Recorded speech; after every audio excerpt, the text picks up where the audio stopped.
we said we'd walk together. Baby, come what?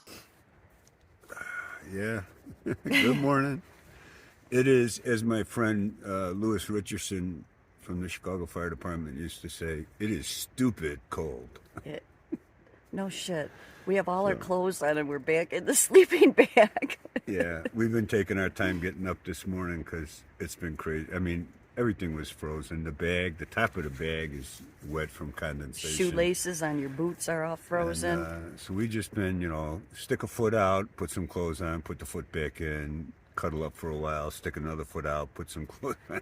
We're not eating breakfast either today. One appendage at a time. Yeah, because we usually break down everything in the tent to eat breakfast so we don't risk getting food on anything. But we'd be so cold sitting there because you got to wait for the breakfast to cook and all that. We decided we don't want to be that cold. It ain't worth eating. So having just some snacks this morning, and then at 7:30 we should be, if all goes well, we'll be on the trail by 8 or 8:15. Yeah, and it's going to be this cold again tonight. Yeah. And we can't stop anywhere. But now we're good at it, so.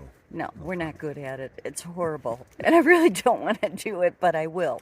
Quitters never win and winners never quit. And Pete, my gosh, if you put your mind to it. All right, so we'll show you where we're going today, where we're going to attempt to go. Okay. So we're at Mount Collins Tell Shelter. me the mile marker. We're at mile marker 202.4, Mount Collins. Well, just past that at the shelter, actually. So 202.8. Yeah. And this is today's trek, largely downhill for the first part of the day, then a long climb here. And then a little bit of ups and downs. Not, it all depends what the trail is like. And with luck, we'll get to Peck's Corner Shelter. What mile marker is that?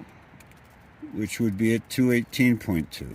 Yeah, so that's going to be a long day. That's going to be over 15 miles. We have to hike Plus, half a mile out of this campsite just to get to the trail again. And then a half a mile to Peck's Shelter off the trail, too. So. And we're starting late, and we'll see. Well, we'll see. I may break down and cry today.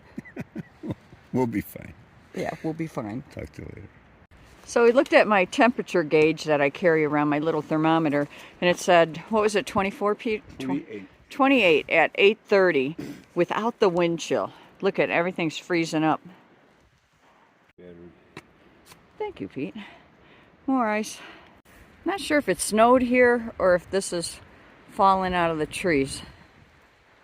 What do you think, Pete? I think it's just frost. Gone 2.5 miles. Hands are finally back to normal. We can't see. Oh. I'm having peanut butter and my freeze-dried apples for breakfast so we don't waste time getting the stove out. And it's still too cold.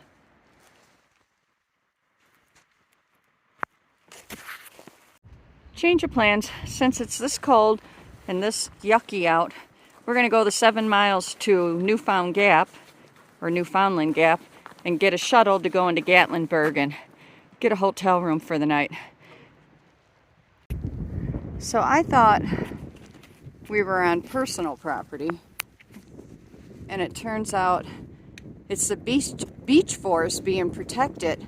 They have it fenced off from the wild hogs, and I'm wondering if that's the tree I keep seeing is the beech tree, because here's where it's fenced off, all of this, and it's kind of weird. I thought it was a property line, but when you get up here, the last one we went on didn't have that piece of wood going across the top, and you'd walk right into that fence. So it's almost like those cow gratings. I guess that stops the pigs from crossing over. Okay, so I was wrong. It's Newfound Gap, and it was only almost 4 miles, 3.9. We're at the Tennessee-North Carolina state line. One of many times we've crossed the state line. The trail for the last several miles kind of borders the two states. This is one of those places where we cross the state line. Yeah, and here's the difference. North Carolina has privies at their shelters. Tennessee does not. You'll see a lot of comments in the Far Out app. They're bashing Tennessee for no privies. So all of a sudden we come off the trail and holy cow, there's all this civilization in these cars. Feels pretty good. Well, we made it to Gatlinburg.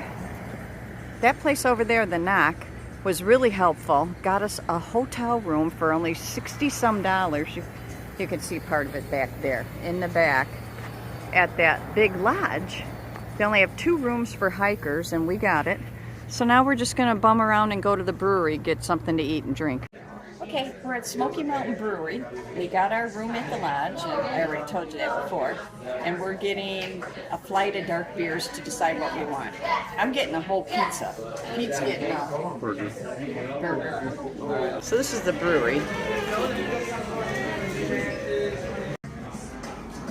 This is a flight at the Smoky Mountain Brewery. How cool is that? It's like a whole beer.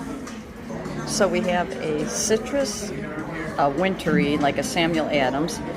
This one is more chocolatey, and that's a stout, and that's a porter. I really like this one the best. Porter stout. Oh, porter stout. I like this one the best. Are you sure? I'm gonna believe Pete. He knows his beer. That's my large pizza. We've already eaten a ton of onion rings, which were fabulous. The batter was splendid. And Pete's got a burger. And he says to me, didn't they have a small pizza? Leftovers coming home with us.